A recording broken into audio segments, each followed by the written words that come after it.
Welcome into KSU Nation, the best K-State and Big 12 podcasts out there. I'm Stevie B. And I am Kenny G. And in today's episode, we're going to be doing a Big 12 football season preview of every single team. Well, maybe not every single team. Well, the top 10 teams. We're going to get the top 10 teams in here. And you know what? We're going to make some people mad, Steve, because we're going to be breaking down every single game from every single team. We're going to put out the wins and the losses, at least what we think is going to happen. And we want you guys to, stick around till the very end to see just who ends up coming out on top when we pull out all these schedules and we see who's going to come out each single week, week in and week out. I'm excited about this, Steve, because, there's some games in here where it looks like it could be really close, but we kind of did a little preview of this in a previous video. But now we're going to actually go in and week by week, team by team, and get it going, man. I'm excited, dude. I'm excited because I think there's going to be some big surprises here. Big surprises. Yes, sir. Yes, sir. Like you said, wait until the end to see who we have playing in the Big 12 title game, baby. Here we go. Okay. Like we said, we're going to do the top 10 teams in the Big 12. We'll end up doing the other ones at some point, but otherwise this show would be about 5 hours long. So we're just going to do the top 10 teams. Coming in at number 10. Are we actually going to reveal the top 10 teams right now? Or are we going to let these people sweat it out and feel like these fans are like, oh, are they going to say my team? I don't know. Maybe we'll see. Like, are we going to let them sweat it out and maybe hope that they get picked? Because, I don't know. I think we might have to do that. I think we might have to let them wait until we reveal each and every team. Absolutely. That is what we're going to do. Starting with number 10. I'm kind of surprised it's number 10 on our list. It is. KU Steve, hold on 1 second. You're a little choppy there. I'm a little choppy there. In your audio. All right. We can try this again. Here we go. Okay. Big 12 team reports, top 10 teams coming in at number 10. We have the Kansas Jayhawks. A year ago, they were picked near the top of the conference, Kenny. Lance Leipold, a head coach. They went 5-7 a year ago. Lost a bunch of close games. Jalen Daniels is basically their only big returner from last year's team. And in terms of recruiting, 24/7 Sports says they have the 14th best out of 16 teams recruiting here in the Big 12. You and I, we're going to go through, our prediction here. You can see it on the screen if you're watching it. But, Kenny, they open up this weekend, August 23rd, against Fresno State in half of their new stadium. I think it's 5:30 p.m. Saturday night in Lawrence, Kansas. You got them with a big win at home against Fresno State, Kenny. But I think the biggest game. While I'm talking about this, Steve, want to maybe undo your cable and plug it back in because it's still choppy. It's like every other word you're chopping it up, like it's like clipping a little bit. But going into this game, okay, look, Kansas football, we're big K-State fans over here. All right, we know the rivalry. We understand that we don't want to pick KU to win any game ever. But here's the thing. They're actually not a bad football team. They've got good pieces and they've got a brand new stadium underway. So with those combined together, they've got a lot to prove. That they want to have a winning record on their new field. I mean, I would if I was them. And they're going to want to they're going to want to capitalize on a season that was very underwhelming last year. I mean, they had a stinker of a season and then had some surprises there in the middle and then ended with a bad taste in their mouth. So they're going to want to come out swinging. And August 23rd, Fresno State, I have them with a W here. Yeah, and before we look at the rest of the games, I want to say there's a couple games that really jump out to me. The Border War at Missouri coming up here in about a month. Of course, the K-State game, Texas Tech on there, Oklahoma State, and then finishing out with Iowa State and Utah. Wow, that is, man, 4 out of your last 5 games are actually 5 out of your last 6 are pretty tough there. Yeah, we have them going 1-0 to start the season. We have them going 2-0 as well, winning August 30th against Wagner. Kenny, what happens At Missouri, September 6th. I guess we have them winning at Missouri. I don't really know. I don't know why there's a W here next to Missouri. Should we change it Um, to a loss? Should we change it to a loss? I don't. Maybe it's difficult. I know that Missouri fans look. I think we basically we had said that out of both of these teams, we don't really like either one of them No. or their fans. But I guess we did say that we were going to have to give KU the win on our previous videos. So um, I would just go ahead and maybe give them the X factor here. Maybe give them a little bit of X factor. They don't have Luther Burden anymore. Nope. You know, Brady Cook's and gone. Brady Cook is gone. So they're having a brand new quarterback come in. Kansas is bringing back JD6. Maybe they have the edge here. Maybe they have the edge in this game. I don't like this being a W, but we're going to put it there. And then following that, I guess they have a week off. They have a little bye week there. Yep. And then they're going against West Virginia. Now, we all know West Virginia not going to have a fantastic season this year because they're kind of in a rebuild year with their coach coming back. So we have KU winning there. We have KU winning against Cincinnati. And then we have a run of losses, Steve, a run of losses for the next 3 weeks. I mean, we cannot have KU beating K-State. We got to keep the streak alive. Yep. And I agree. honestly, I just feel like K-State's just a better team. This isn't just a rivalry, hatred, homer take. This is a legitimate, I believe this is going to happen. Steve, what do we have after that? We've got them going against Oklahoma State and Arizona.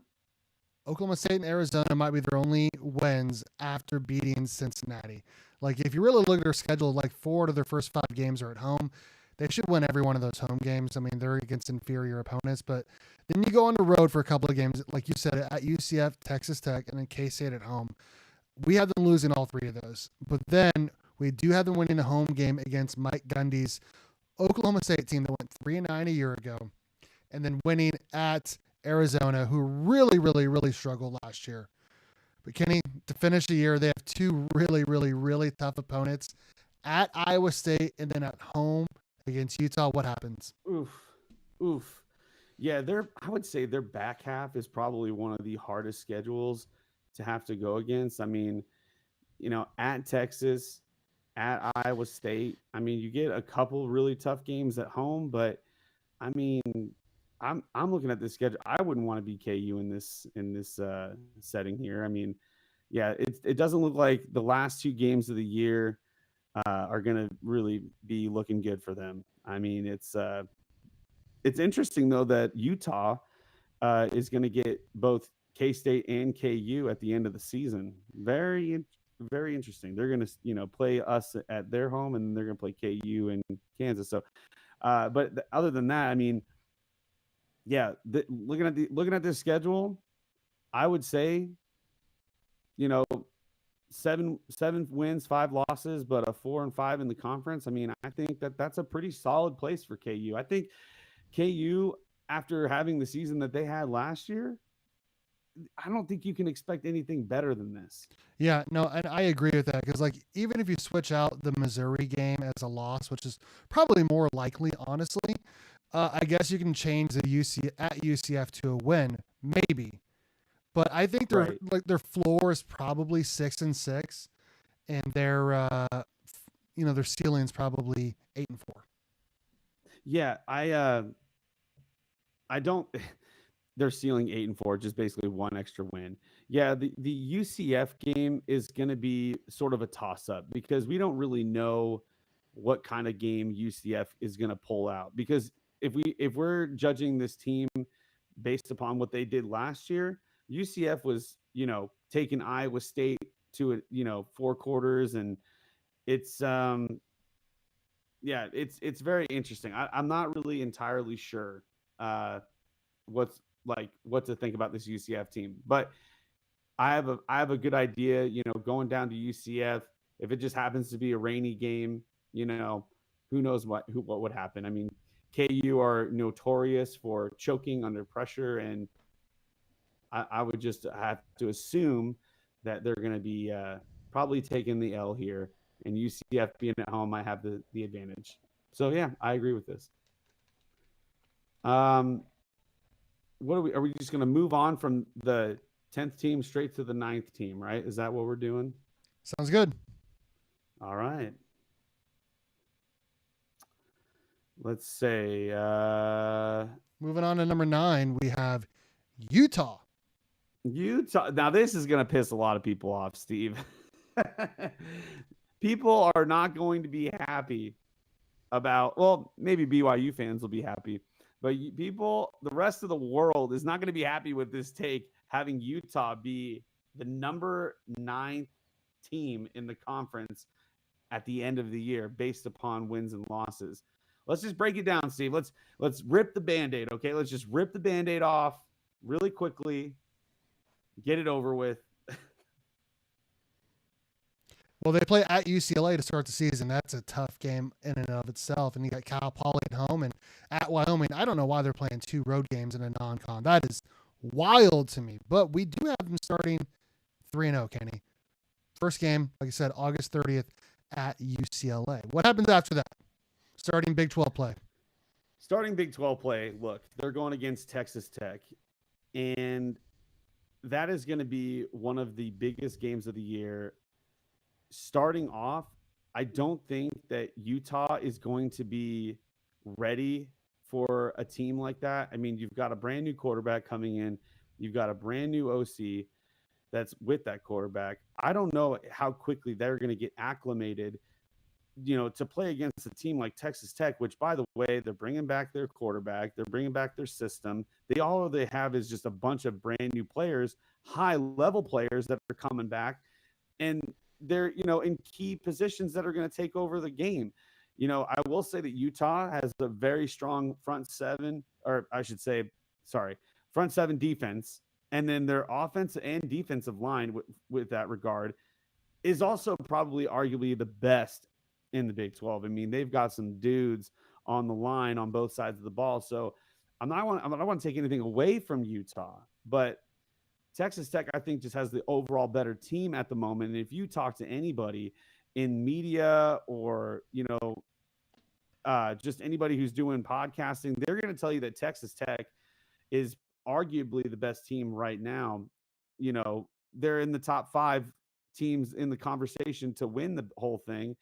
But the biggest question mark about it is, can Joey McGuire get his team together and get a title, because he hasn't done it yet. He hasn't shown that he can do it yet.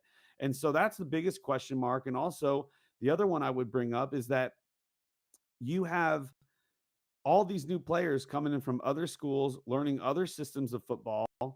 And yes, they're high level players. And I don't doubt that they can pick up, schemes and culture and all this other stuff. But I feel like the idea and the concept of gelling as a team and working together. I don't know if you just got a bunch of big heads, a bunch of egotistical players that are there for themselves and there for a big paycheck, because that's what Texas Tech did. They got their checkbook out and they just started writing checks to people.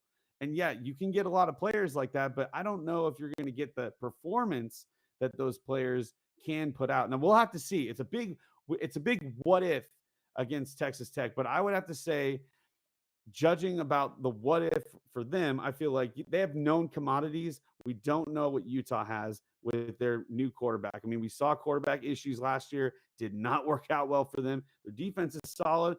It'll be a low scoring game, I think. We'll have to see. But Texas Tech, I had to make that a big deal, because that's a big game. Opening season, for conference play, that's really big game. West Virginia, that's going to be interesting. We have this written down as a loss for them. Every team has this is going to be a sneaky game. I was going to say every team has one bad game and one game they're maybe not supposed to win, and we'll talk about both of them. But this is definitely one of them. This is one. Look, they're traveling all the way to West Virginia. Okay, Morgantown is a tough place to play. The environment is crazy, and their legs are going to be tight. I mean, I don't know. We don't know exactly the situation. But I could only imagine it's 1 week from playing at home, then driving all the way or flying. I don't know what they have. I don't know if they're flying or driving. They're probably driving. But you got to go all the way to West Virginia. That is not an easy task for any team located where they are, going all the way to West Virginia. But yeah, I kind of see what you're doing here. I see that, you know, every team's going to drop one, and they're still probably going to get a little butthurt, probably have that loss to Texas Tech affect their next game, because it's going to happen in 1 week. Maybe that Texas Tech game is going to be close. They'll lose it. Maybe they'll carry that loss to the next one. I see what you did there. And then they're going to come back home and play the defending champions in Arizona State. That's going to be a tough game. Arizona State, I mean, they don't have to travel that far. I mean, it's on the same kind of the area of the United States, so they're not going to have to travel too far, and they played each other for years. So Arizona State is no stranger to Utah. And then, of course, we have a 4-game loss streak here, but next one's going to be in Provo. The Holy War is no joke, one of the best rivalries in college football, and we saw what happened last year. And I believe that Utah is going to struggle against BYU going to their home field. Yeah, I definitely agree with these 4 losses in a row. Now, a lot of people are going to be angry about that. A lot of people think, no, Kyle Whittingham is not going to buckle under the pressure. He'll be able to take out West Virginia, no problem. We'll have to see about that, because in the Big 12, so far, he hasn't shown that he can do that. Now, I know historically he has, but look, we're Big 12 fans, and all we saw was what we had last year. So until he proves us wrong, we got to go with what we saw. Absolutely. And starting 3-0, that's going to be a tall order in and of itself, like I talked about, at UCLA to start the season. Then you get Texas Tech at home for Big 12 play. You talked about that for a while. And then you get the Big 12 champs in there, Arizona at home, and then at BYU for the Holy War. Yikes, bro. This is a tough schedule. But then they kind of have an easier schedule to end with, Kenny. You got Colorado at home, is breaking in a new quarterback, breaking in all new receivers. It's going to be a home game for. Then you get Cincinnati at home. And then we have them figuring things out, winning both of those games, and then going to Baylor and getting an upset at Baylor, the team that you have as a number 2 team in our preseason power rankings. But then, of course, what happens when K-State travels to Utah, Kenny? Well, we have K-State winning the Big 12, and we had Tim Fitz on our channel last week, and when we talked about the record of K-State, we said that they were going to get 12 wins. Like we wanted an undefeated season, and so anytime any team plays K-State, we have them written down as a loss for that team and a win for K-State. And I understand the Baylor win here. Okay, you got a couple wins under your belt. You're feeling pretty confident. Maybe your team is starting to figure out what you're good at, and you're going to start racking up some wins here. And then you go down to Baylor, and maybe Baylor might have just an off week. Maybe they got an injury or something. This is late in the season. We're talking November 15th. We got just a couple more games left of the season. And it's always around this time where, teams, they drop a game, or, somebody's out on an injury, or even during the game, somebody gets hurt because of all the bumps and nicks that they've taken over the season. So I could totally see this being a case where Baylor might end up having one of those games, where they fall to Utah. But yes, K-State coming out to Salt Lake. I think K-State will be up for this. And then to end it all, we already talked about it. I don't know why on here it says November 28th, and then on here it says November 29th. But KU and Utah play each other one of those days.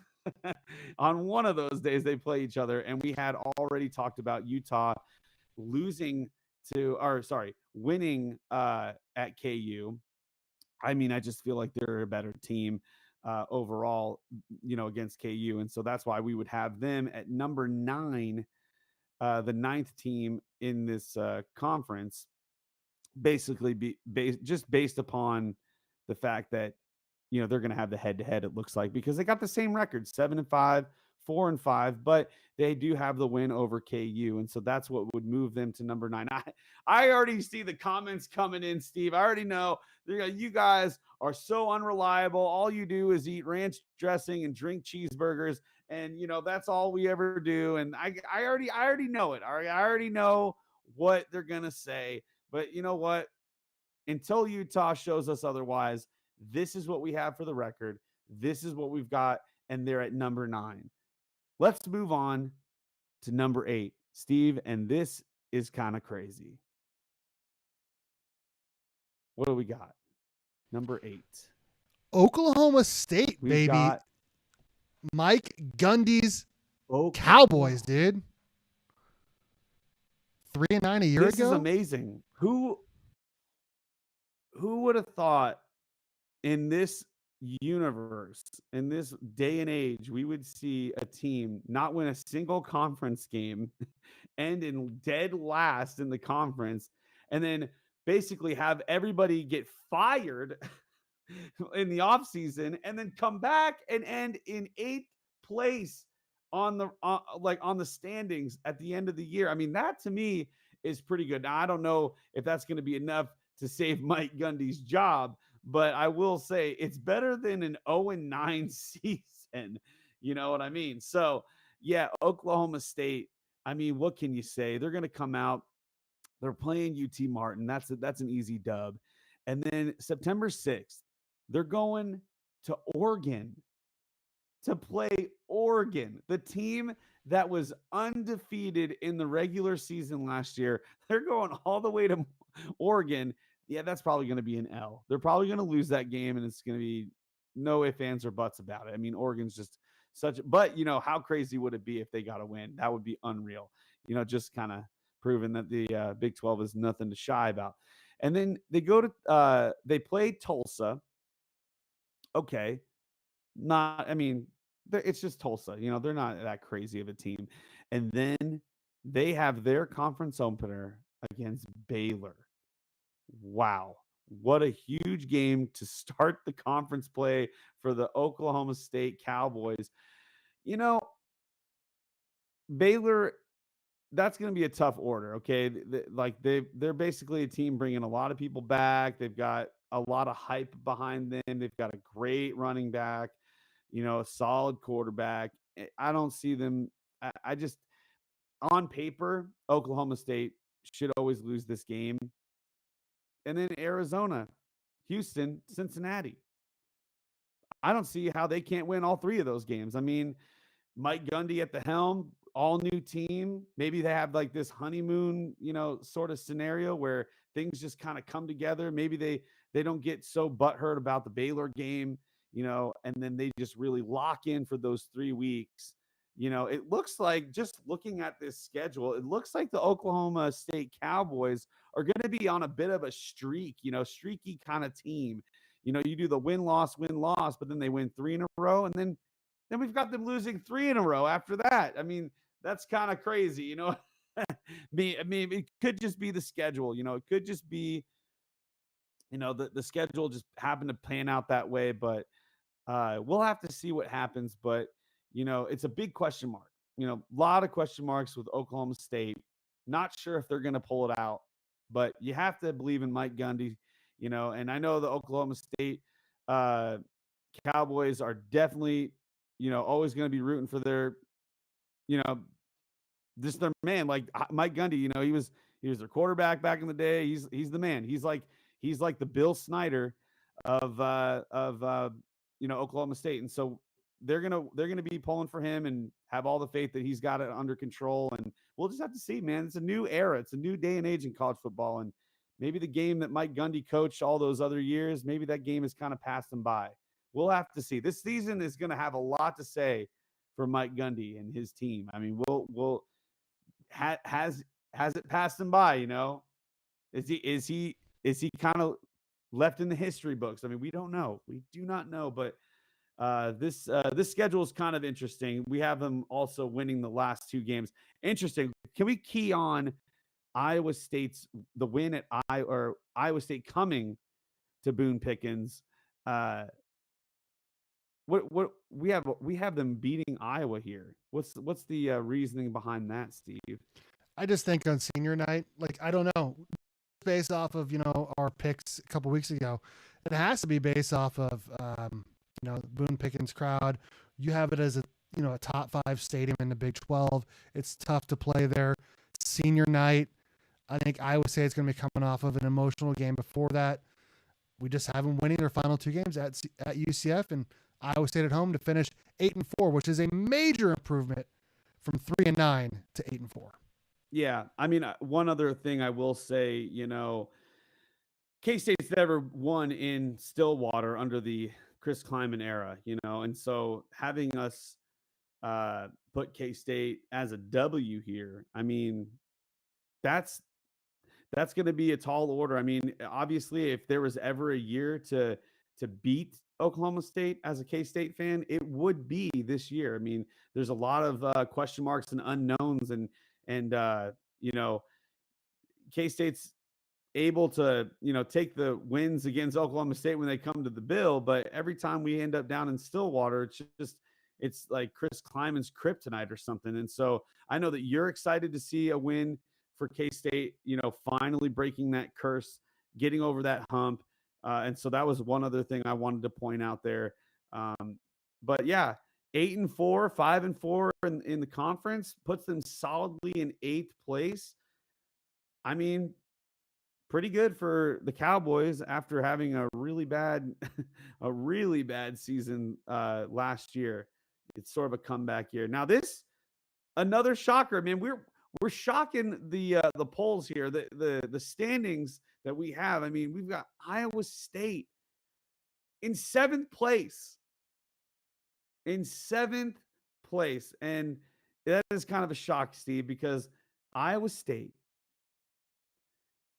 they lost, basically 2 of the best, wide receivers that they could possibly ever hope for.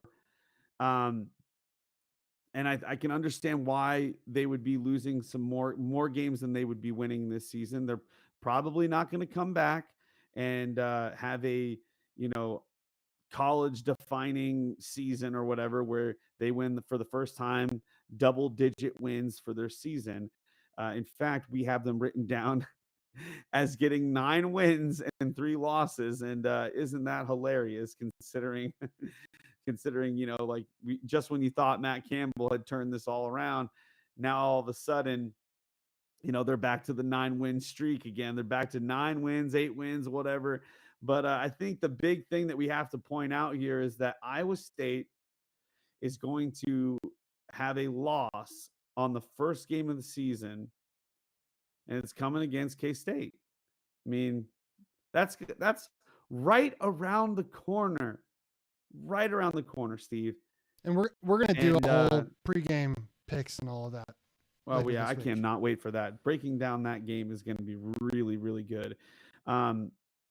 It's interesting looking at the schedule. It looks like they're going to have a pretty solid run. I don't think that their schedule is that difficult in perspective of all the other teams that are in the top 10. I think Iowa State arguably has one of the easiest schedules out of all these teams. I mean, if you just look at it, in the non-con, they got South Dakota, Iowa, and Arkansas State. Those aren't that easy. Those are decent schools to be going against. But then after that, in conference play, they've got Arizona, Cincinnati, Colorado, TCU, BYU, Arizona State, and Oklahoma State and KU. Not one of those schools, apart from Arizona State, is in the top 5.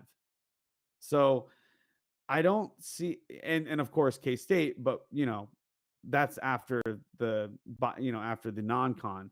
So out of all the schools, they only played 2 schools that are considered title contenders, and it's just interesting to me. It's very interesting how we have these wins and losses stacking up here.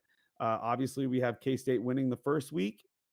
And then we have a 1, 2, 3, 4, 5, 6, 7, 8 game winning streak. and then they take their first loss at TCU of all places, come back home and win against KU because who cares about KU? And then they they lose against Oklahoma State, which of course we talked about that in the previous team when we talked about Oklahoma State.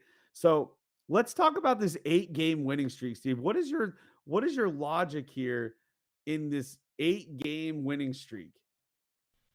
I mean, again, this is just going off our picks from a couple weeks ago, but I mean, you said it, Ken. They have like the easiest schedule, or one of the easiest schedules in the entire Big 12. Like, I mean, they play all of their like easiest games on the road. They're tougher games at home. I mean, when you get Arizona State at home, you don't have to play at the Bill to start the season. I mean, that's gonna be a crazy game. Regardless, we do have them taking a loss there, but I mean, you get all the bottom feeder teams: Arizona, Cincinnati, Colorado, BYU. I mean, and shoot, Oklahoma State went 3-9 last year. They could win that game too. I think their best case scenario is probably 11-1 going into a Big 12 title game.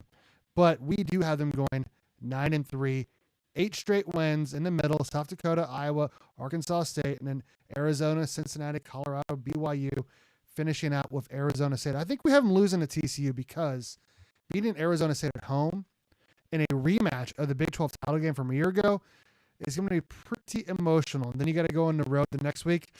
That might be tough, Kenny. Might be tough. We know how those games go. We experienced that last year when we beat KU in a very close and emotional game, and then we go down to Houston and we drop a game to Houston of all teams. So we definitely are familiar with how those games can come about.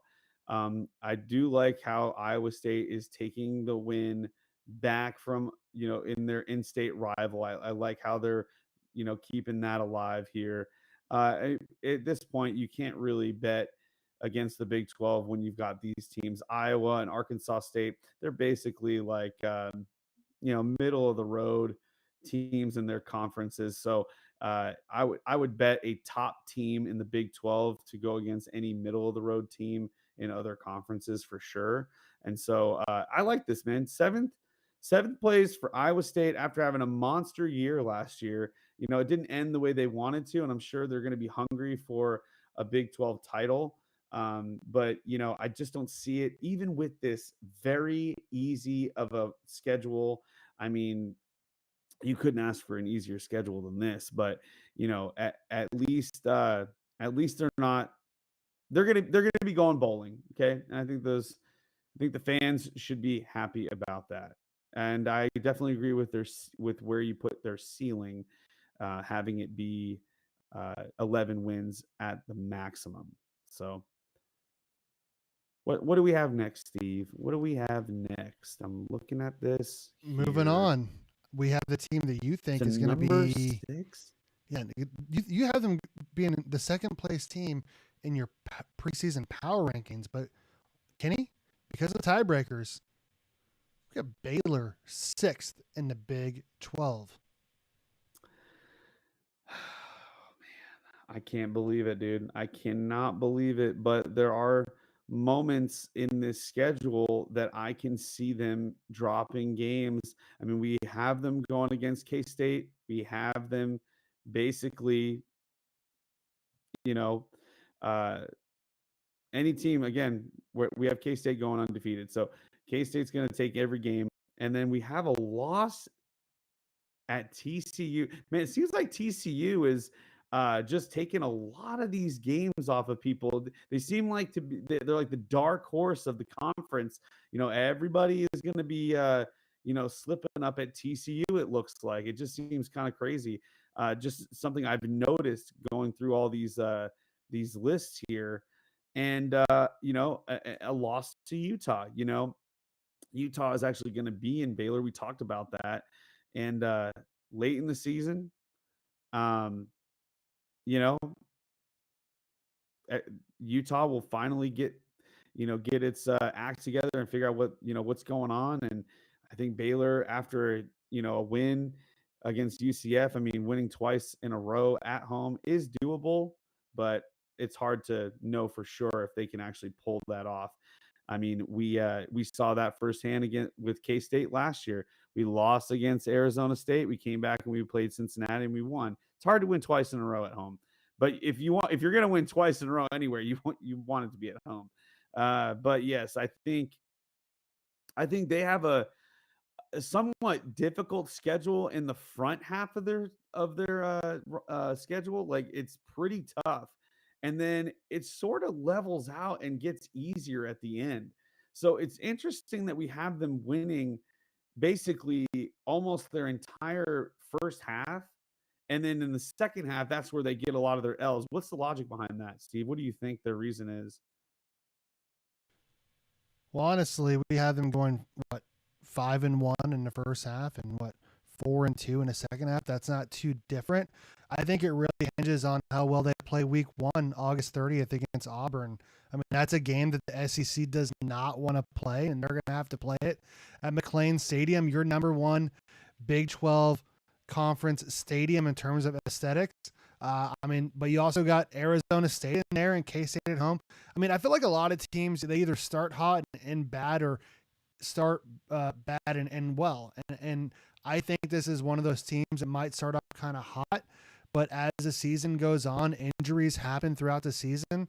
We have them going 9-3. I do think their ceiling is probably more like 10-2, 11-1, and their floor is probably pretty high at like 8-4. They're going to be pretty good this year, but it really just depends on how well their defense plays. I feel like that's what held them back in 2024.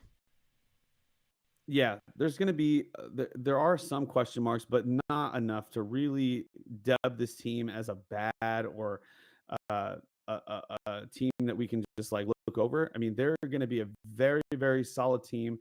I just think it's very funny how in the difficult part of their schedule we have them winning like pretty handedly across the board. But then as soon as they hit the halfway mark, that's when they start taking some L's here and there.